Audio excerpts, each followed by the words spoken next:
দেখো বস, বাইক কেনার পরে তো আর কান্নাকাটি করে লাভ নেই। বাইক যখন কিনবে তার একটা রেকারিং কস্ট থাকবে। না না, শুধু পেট্রোল ভরার কথা বলছি না, পেট্রোলের পাশাপাশি বাইকের পিইউসিসি মানে পলিউশন টেস্ট, ইন্স্যুরেন্স, এইগুলোর জন্য প্রত্যেক মাসে কিন্তু একটা তোমার টাকা খরচ হবে। হ্যাঁ মানছি সেগুলো 1 বছর পরে করতে হয়, কিন্তু প্রত্যেক মাস ধরে যদি আমি হিসাব করি তাহলে প্রত্যেকটা সেগমেন্টের বাইকের আলাদা একটা নির্দিষ্ট রেকারিং কস্ট আছে। আর তোমরা যদি ওই রেকারিং কস্টটা দিতে না পারো তাহলে ওই বাইকটা অন্তত তোমার জন্য নয়। তোমার জন্য পারফেক্ট বাইক কোনটা আজকের ভিডিও দেখে জানতে পারবে। আর হ্যাঁ, এই ইম্পর্টেন্ট ভিডিওটা সবার সাথে শেয়ার করে দাও বস, না হলে বাইক কেনার পরে অনেকে দেখি মাথা চাপড়ায়। এটা করতে হবে না। তোমরা যদি কমিউটার সেকশন অর্থাৎ 100 থেকে 110 সিসির বাইক ব্যবহার করো তাহলে সেক্ষেত্রে মাসে 300 টাকা তোমরা রেকারিং কস্ট ধরে রাখতে পারো। সার্ভিসিং, পলিউশন টেস্ট, এমনকি ইন্স্যুরেন্সের জন্য এটাই না।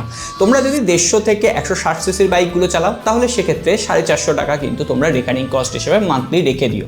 আর তার উপরের সেগমেন্টে 200 থেকে 250 সিসির যদি বাইক হয় তাহলে মোটামুটি 700 থেকে 750 টাকা রেখো। আর এটা কিন্তু আমি প্রত্যেকটা জিনিস ধরে বলছি, মানে ইঞ্জিন অয়েল, তারপরে সার্ভিসিং কস্ট সবটা। আর 350 সিসির ওপরের যদি বাইক হয় তাহলে মাসে অন্তত 1200 থেকে 1400 টাকা রেখো।